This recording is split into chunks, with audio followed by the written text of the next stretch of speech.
ನಮಸ್ಕಾರ. ಇದೀಗ ತಾನೇ ಬಂದಿರುವ ಮುಖ್ಯವಾದ ಮಾಹಿತಿಗಳು. ವಿಜಯನಗರದ ಕುಡ್ಲಿಗಿ ಕಾರ್ಯಕ್ರಮದಲ್ಲಿ ಅಕ್ಕಪಕ್ಕ ಕುಳಿತರು ಕೂಡ ಮಾತನಾಡಲಿಲ್ಲ ಸಿಎಂ ಮತ್ತು ಡಿಸಿಎಂ.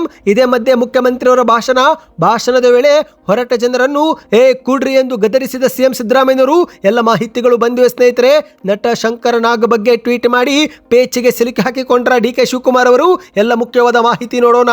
ಇನ್ನು ರೈತರ ಹೋರಾಟ, ಸಿದ್ದರಾಮಯ್ಯನವರ ಸರ್ಕಾರ ಕಬ್ಬು ಬೆಳೆಗಾರರ ಕಿವಿಗೆ ಹೂ ಇಟ್ಟಿದೆ ಎಂದು ಎಚ್.ಡಿ. ಕುಮಾರಸ್ವಾಮಿ ಅವರು ವ್ಯಂಗ್ಯವಾಡಿದ್ದಾರೆ. ಇದೇ ಮಧ್ಯೆ ಗೃಹಲಕ್ಷ್ಮಿಯರಿಗೆ ಮತ್ತೊಂದು ಗುಡ್ ನ್ಯೂಸ್ ಕೊಟ್ಟ ಸರ್ಕಾರ. ಬಾಕಿ ಕಂತು ಜಮಾ ಬಗ್ಗೆ ದೊಡ್ಡ ಅಪ್ಡೇಟ್. 3 ಲಕ್ಷವರೆಗೆ ಸಾಲ ಸೌಲಭ್ಯ ಕೊಡುವುದಾಗಿ ಸಚಿವ ಲಕ್ಷ್ಮೀ ಹೆಬ್ಬಾಳ್ಕರ್ ಅವರ ಹೇಳಿಕೆ. ಇನ್ನು ರೈತರಿಗೆ ಕೇಂದ್ರ ಸರ್ಕಾರದಿಂದ ಪಿಎಂ ಕಿಸಾನ್ ಸಮ್ಮಾನ್ ನಿಧಿ ಯೋಜನೆ ಹಣ ಜಮಾ ಆಗುವ ಬಗ್ಗೆ ದೊಡ್ಡ ಅಪ್ಡೇಟ್ ಬಂದಿದೆ. ರೈತರು ಎಚ್ಚೆತ್ತುಕೊಳ್ಳದಿದ್ರೆ ದುಡ್ಡೇ ನಿಮ್ಮ ಖಾತೆಗೆ ಬರೋದಿಲ್ಲವಂತೆ. ಯಾಕೇನಾಯ್ತು ನೋಡೋಣ ಸ್ನೇಹಿತರೆ. ಇನ್ನು ಬೆಳಗಾವಿಯಲ್ಲಿ ನಡೆಯುತ್ತಿರುವ ರೈತರ ಹೋರಾಟಕ್ಕೆ ಬಿಜೆಪಿ ನಾಯಕರು ಸಾಥ್ ಕೊಟ್ಟಿದ್ದು. ಇದೇ ವಿಚಾರಕ್ಕೆ ಯತ್ನಾಳ್ ಅವರ ಪ್ರತಿಕ್ರಿಯೆ. ಒಂದು ದಿನ ಹೋರಾಟ ಮಾಡಿದ್ರೆ ನೀವು ರೈತರ ಮಕ್ಕಳು ಆಗೋದಿಲ್ಲ ಎಂದು ವ್ಯಂಗ್ಯವಾಡಿದ್ದಾರೆ. ಎಲ್ಲ ಸುದ್ದಿಗಳನ್ನ ಡೀಟೇಲ್ ಆಗಿ ನೋಡೋಣ. ಅದಕ್ಕಿಂತ ಮೊದಲು ನೀವು ನಮ್ಮ ಚಾನಲ್ಗೆ ಮೊದಲು ಬಾರಿ ಭೇಟಿ ಕೊಡುತ್ತಿದ್ರೆ ದಯವಿಟ್ಟು ಸಬ್ಸ್ಕ್ರೈಬ್ ಆಗಿ ಪಕ್ಕದಲ್ಲಿ ಕಾಣಿಸೋ ಗಂಟೆ ಕೂಡ ಒತ್ತಿ. ಇದರಿಂದ ರಾಜ್ಯದ ಮುಖ್ಯವಾದ ಮಾಹಿತಿಗಳು ನಿಮಗೆ ಸಿಗುತ್ತವೆ. ವಿಡಿಯೋಗೆ ಲೈಕ್ ಮಾಡ್ತಾ ವಿಡಿಯೋನ ಪೂರ್ತಿಯಾಗಿ ನೋಡಿ. ಬನ್ನಿ ಸ್ನೇಹಿತರೆ, ಎಲ್ಲ ಮುಖ್ಯವಾದ ಮಾಹಿತಿಗಳನ್ನು ಡೀಟೇಲ್ ಆಗಿ ನೋಡೋಣ. ನಿನ್ನೆ ವಿಜಯನಗರದ ಕುಡ್ಲಿಗಿಯಲ್ಲಿ ಕಾಂಗ್ರೆಸ್ನಿಂದ ಕಾರ್ಯಕ್ರಮ ನಡೆದಿದ್ದು, ಭಾಷಣದ ವೇಳೆ ಹೊರಟಂತ ಜನರನ್ನು ಸಿಎಂ ಅವರು ಗದರಿಸಿ ಕೂರಿಸಿದ್ದಾರೆ. ಹೌದು ಸ್ನೇಹಿತರೆ, ಎಲ್ಲಿ ಹೊರಟಿದ್ದೀರಿ ಕೂಡ್ರಿ ಎಂದು ಮುಖ್ಯಮಂತ್ರಿ ಸಿದ್ದರಾಮಯ್ಯನವರು ಭಾಷಣದ ಮಧ್ಯೆ ಕೆಲವರನ್ನ ಗದರಿಸಿ ಕೂರಿಸಿದ್ದಾರೆ. ವಿಜಯನಗರದ ಕುಡ್ಲಿಯಲ್ಲಿ ನಡೆದಂತ ಕಾರ್ಯಕ್ರಮದಲ್ಲಿ ಸಿಎಂ ಸಿದ್ದರಾಮಯ್ಯನವರು ಭಾಷಣ ಮಾಡಲು ಆರಂಭಿಸುತ್ತಿದ್ದಂತೆ ಕೆಲ ಜನರು ತಡವಾಗುತ್ತಿದೆ ಎಂದು ಹೊರಡಲು ಸಜ್ಜಾಗಿದ್ದಾರೆ. ಹಲವರು ಕಾರ್ಯಕ್ರಮದ ಸಭೆಯಿಂದ ಎದ್ದು ಹೊರಡಲು ಮುಂದಾದಾಗ ಇದನ್ನು ಗಮನಿಸಿದಂತ ಮುಖ್ಯಮಂತ್ರಿಯವರು ಗದರಿಸಿ ಕೂರಿಸಿದ್ದಾರೆ. ಹೌದು ಗೆಳೆಯರೆ, ಕೂಡ್ಲಿಗಿ ಕಾರ್ಯಕ್ರಮದಲ್ಲಿ ಹಲವು ಭಾಗದಿಂದ ಕಾಂಗ್ರೆಸ್ ಕಾರ್ಯಕರ್ತರು ಬೆಂಬಲಿಗರು ಆಗಮಿಸಿದ್ರು. ಈ ಒಂದು ಕಾರ್ಯಕ್ರಮದಲ್ಲಿ ಪ್ರಮುಖ ನಾಯಕರ ಭಾಷಣದ ಬಳಿಕ ಸಿದ್ದರಾಮಯ್ಯನವರು ಭಾಷಣ ಮಾಡಿದ್ದಾರೆ.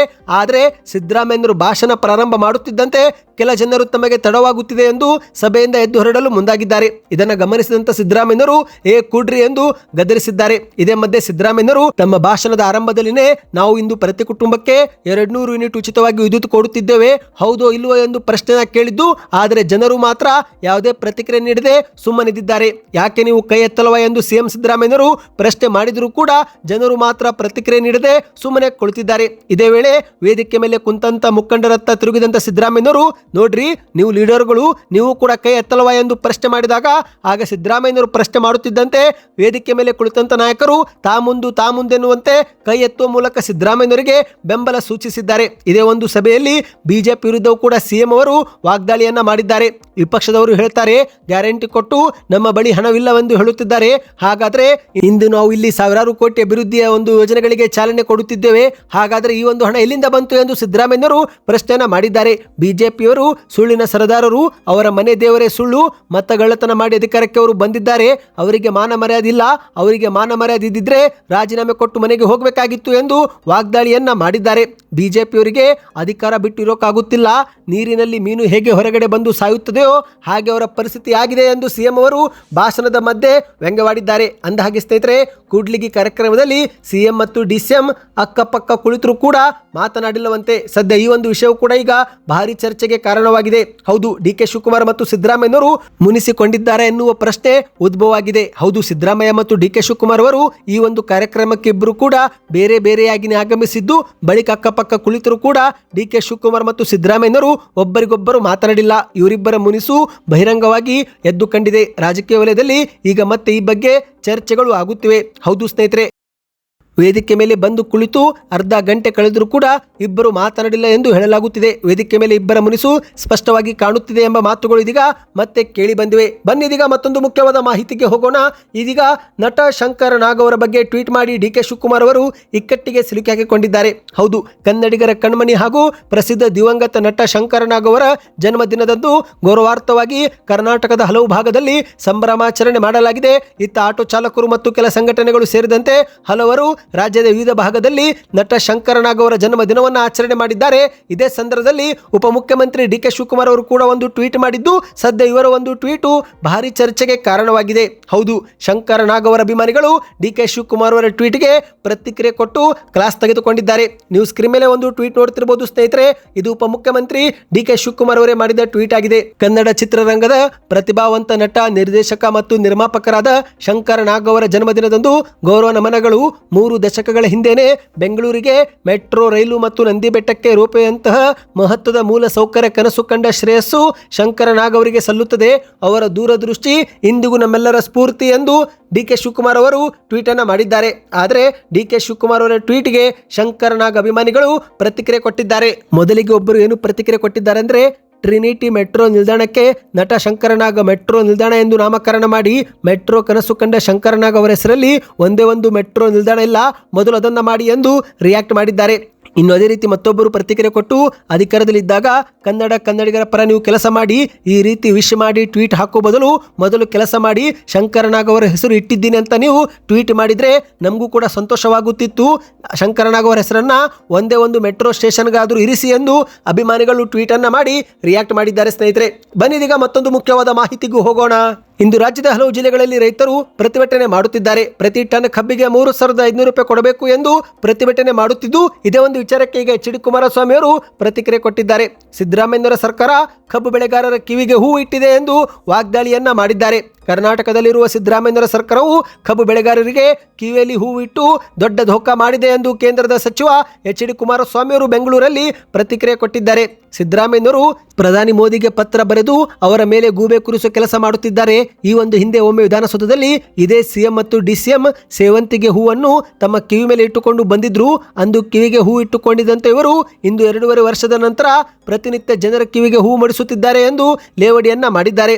ಪ್ರಧಾನಿ ಮೋದಿ ಅವರು ಈಗಾಗಲೇ ಕಬ್ಬಿಗೆ FRP ದರ ಪ್ರತಿ ಟನ್ಗೆ 3,550 ರೂಪಾಯಿ ನಿಗದಿ ಮಾಡಿದ್ದಾರೆ. ಆದರೆ ಶುಕ್ರವಾರದ ದಿನ ಸಿಎಂ ಮತ್ತು ಡಿಸಿಎಂ ದೊಡ್ಡದಾದ ಮ್ಯಾರಥಾನ್ ಸಭೆ ಮಾಡಿ ದಿನ ಪೂರ್ತಿ ಸಭೆ ನಡೆಸಿದ್ರು ಕೂಡ 100 ರೂಪಾಯಿ ಮಾತ್ರ ಜಾಸ್ತಿ ಮಾಡಿದ್ದಾರೆ ಎಂದು ಎಚ್ ಡಿ ಕುಮಾರಸ್ವಾಮಿ ಅವರು ವ್ಯಂಗ್ಯವಾಡಿದ್ದಾರೆ. ಈಗಾಗಲೇ ಕೇಂದ್ರದ ಸರ್ಕಾರ ರೈತರಿಗೆ 3,550 ರೂಪಾಯಿ FRP ದರ ನಿಗದಿ ಮಾಡಿದೆ.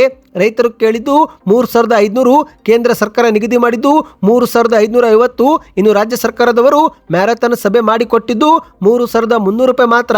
ಹಾಗಾದರೆ ಇವರು ರೈತರಿಗೆ ಏನು ಕೊಟ್ಟಿದ್ದಾರೆ ಎಂದು ಎಚ್ ಡಿ ಕುಮಾರಸ್ವಾಮಿ ಅವರು ಪ್ರಶ್ನೆಯನ್ನ ಮಾಡಿದ್ದಾರೆ. ಸರ್ಕಾರ ಮಾಡಿರುವ ಮೋಸವನ್ನ ಪ್ರಶ್ನೆ ಮಾಡದೆ ರೈತರು ಸಂತೋಷ ಪಟ್ಟರೆ ನನ್ನದೇನು ಅಭ್ಯಂತರವಿಲ್ಲ.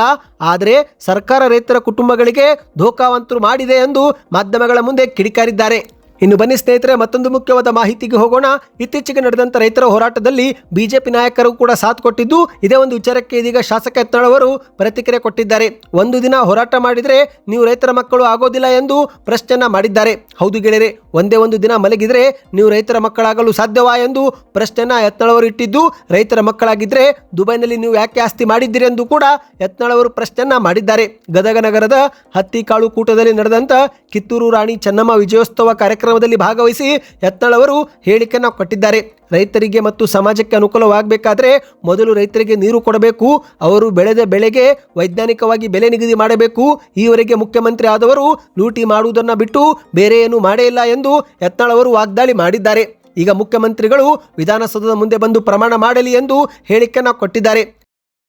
ಇನ್ನಿದೇ ಒಂದು ಭಾಷಣದ ನಡುವೆ ಮಾತನಾಡಿದಂತೆ ಯತ್ನಾಳ್ ಅವರು, ಒಮ್ಮೆ ನನಗೂ ಕೂಡ ಅವಕಾಶ ಮಾಡಿಕೊಡಿ, ಕರ್ನಾಟಕದ ಚಿತ್ರಣವೇ ಬದಲಾಗಲಿದೆ.